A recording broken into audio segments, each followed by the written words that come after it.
பாத்தீங்கன்னா சங்கீதக்காரன் 91ஆம் சங்கீதத்தில் சொல்கிறது போல உன்னதமான மறைவில் இருக்கிறவன் சர்வ வல்லவருடைய நிழலில் தங்குவான். நெக்ஸ்ட் ஹைடிங் என்னதுங்க?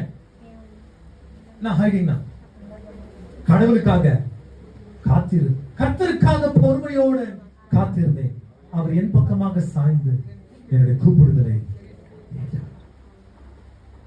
ஒரு ஹைடிங் எனக்கு காட் வேண்டாம், இன்னொரு ஹைடிங் என்னங்க? இந்த ரெண்டுல எது நீங்க ரொம்ப ஈஸி நீங்க நினைக்கிறீங்க? எதுங்க ரொம்ப ஈஸி? இந்த ஹைடிங் ரொம்ப கஷ்டம். ஏன்னா நிறைய பேர் விசுவாசிகள் என்ன நினைக்கிறாங்கன்னா, நான் ஜெபம் பண்ணி அடுத்த நிமிஷமே ஏதாவது மிராக்கிள் ஸ்டார்ட் ஆயிடும். உபவாசத்தை அப்பதான் 21 நாள் முடிச்சிருப்போம். மறுநாள் காலையில இருந்து நம்ம